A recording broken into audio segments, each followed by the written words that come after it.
In the decades that followed, dissonance would extend such selective adherence to matters far beyond social doctrine, indeed to all areas of faith.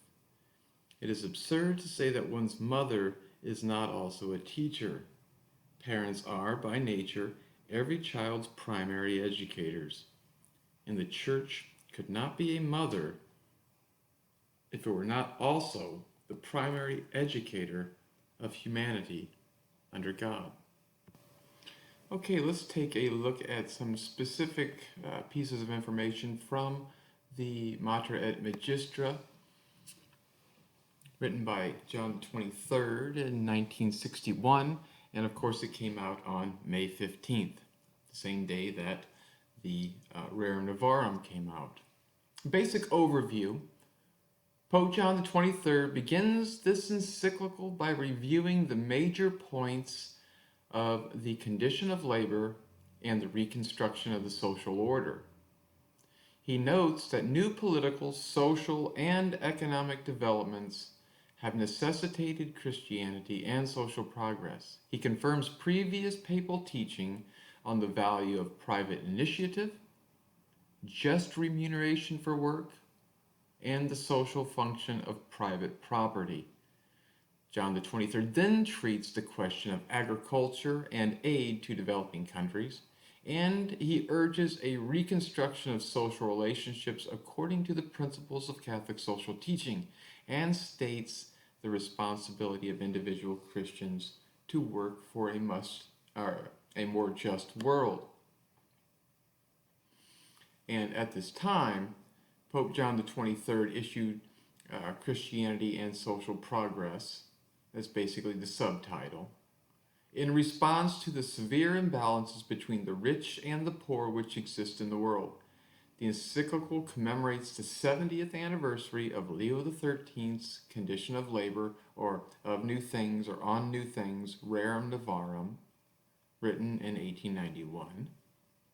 But John XXIII internationalizes the Catholic social teaching by treating for the first time the situation of countries which are not fully industrialized.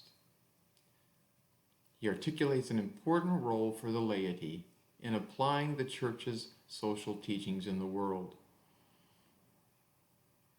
And some major new developments that are discussed in Mater et Magistra, 1961, are economic and scientific issues, social issues, political issues, which we see with the economic and scientific. We have the discovery of the atomic age, the synthetic products and automation that are coming in, the conquest of outer space, new speed of transportation, improvements in communication. And with the social, we see insurance and social security being an issue, improvements in education as an issue, increased social mobility, and pronounced imbalances between more developed and less developed areas. And with the political, we see increased participation in politics, less colonization, and more public intervention.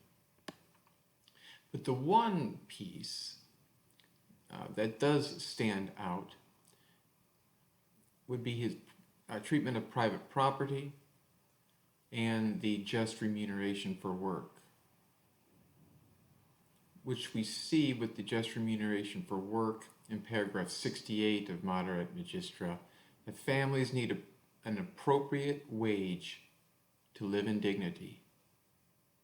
World imbalance, too much money spent on national prestige and armaments, if we think about the arms race.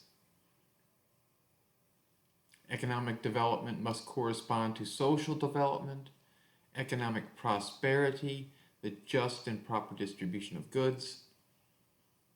Workers should share in running companies, and also the requirements for common good for nations. This is all under the just remuneration for work. The requirements for common good for nations, creating employment, caring for the less privileged, and providing for the future. And the private property portion. We can see this is coming in straight in the face of communism. It confirms the right to private property, encourages widespread ownership of property, and it also says that the state can own means of production, but it affirms subsidiarity. Now it says, of course, the state is going to own various agencies, but that does not mean that the person has no say-so in it. And we have the social responsibility, a function of private property. So those are some very important chunks. As the textbook said, this text, Mater et Magistra, is really the first to spend a significant portion of the letter dealing with the issues of agriculture.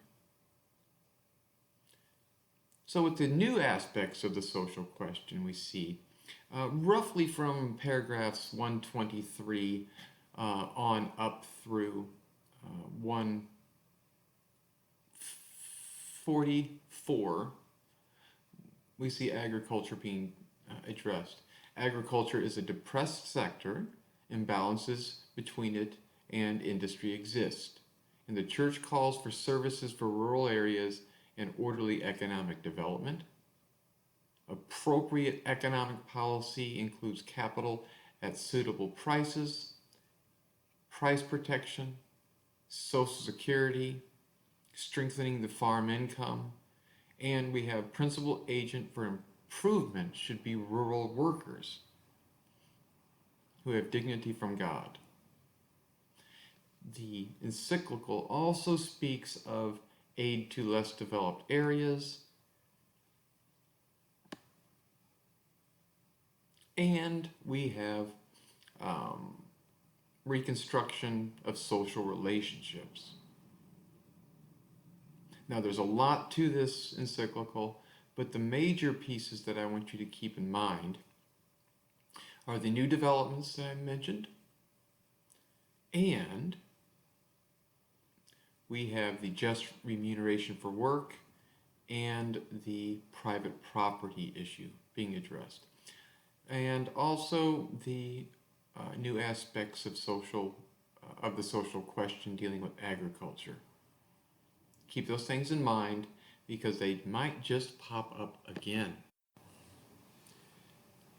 And I think that is where we'll leave off for today. We've looked at John 23rd, Mater et Magistra. We've looked at a little bit of his life and his sort of the process of becoming Pope, his ordination and his elevation to the cardinalate and so forth.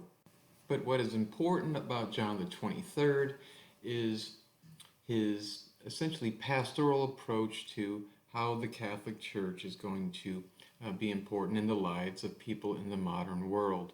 And as we know, it is increasingly difficult because the social message that the world puts out is very different from what the Church puts out. Now, I have on Teacheries, I have put 7 questions, focus questions. I'm also going to put the notes for this little bit of material on Teacheries on the same page as I put the notes, as I put the assignment. And I think that should hold us off, and until we meet again, everybody have a great day and stay safe out there.